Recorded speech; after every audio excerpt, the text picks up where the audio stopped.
Hai, berjumpa lagi bersama saya Apoteker Vivi. Hari ini kita akan membahas mengenai masuk angin. Beberapa orang percaya kalau penyakit masuk angin itu ditandai dengan pusing, kembung, dan mual. Tetapi orang yang mengalami meriang, flu, dan pegalinu juga mengaku mereka terkena masuk angin. Luas sekali ya maknanya. Ternyata kondisi tidak enak badan yang disebabkan masuk angin biasanya terjadi pada masa pergantian cuaca dari musim kemarau ke penghujan atau sebaliknya. Pada masa peralihan itu, angin seringkali bertiup kencang.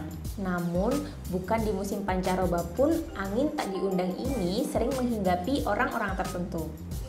Hal ini terjadi akibat tubuh kita yang sering begadang, kurang tidur, atau kurang istirahat. Jika dibahas lagi dari segi ilmu kedokteran, masuk angin sebenarnya merupakan kumpulan gejala yang terjadi akibat gabungan kelelahan fisik, terlambat makan, dan stres pikiran. Karena gabungan ketiga hal tersebut, terjadilah pembentukan gas berlebihan di lambung dan di usus. Kemudian timbul rasa penuh di usus, selalu mulas, diikuti mual dan muntah. Lalu, kenapa pula bisa merasa pegal dan mengatakan itu masuk angin? Penyebabnya adalah cuaca dingin yang menyergap tubuh dan menimbulkan mekanisme vasokonstriksi atau penyempitan pembuluh darah. Sebenarnya, penyempitan pembuluh darah ini merupakan mekanisme tubuh untuk menjaga tidak terjadi pengeluaran kalori berlebih dari dalam tubuh, sehingga tubuh tidak perlu mengalami penurunan suhu atau hipotermia. Namun, dampak dari penyempitan pembuluh darah ini adalah peredaran darah menjadi kurang lancar. Akibatnya, hasil metabolisme berupa asam laktat terakumulasi pada otot-otot. Inilah yang membuat badan menjadi terasa pegal-pegal. Begitu pula dengan flu. Cuaca dingin dapat menyebabkan rambut-rambut sel di saluran nafas terlambat bergerak, padahal berfungsi untuk mengeluarkan lendir, bakteri, dan virus.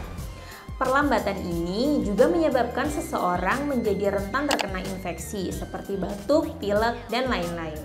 Dan yang terakhir, orang masuk angin juga mengalami perut kembung yang terisi gas.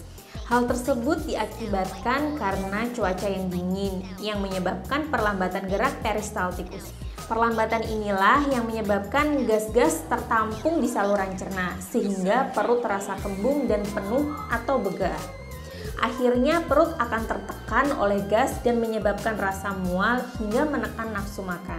Nah, pada dasarnya menurut kasus kedokteran barat ternyata istilah seperti masuk angin ini nggak ada loh. Penyakit dengan gejala yang mirip hanya disebut dengan common cold.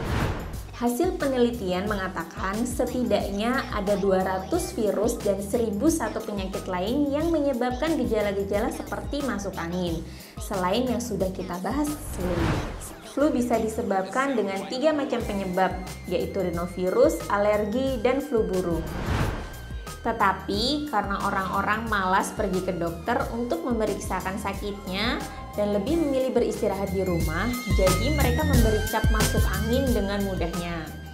Intinya, orang Indonesia percaya kalau penyebab penyakit ini hanya satu, yaitu angin yang menyasar ke dalam tubuh kita. Padahal, jika melihat faktanya dengan gejala sakit yang berbeda, sudah pasti sumber penyebabnya juga berbeda.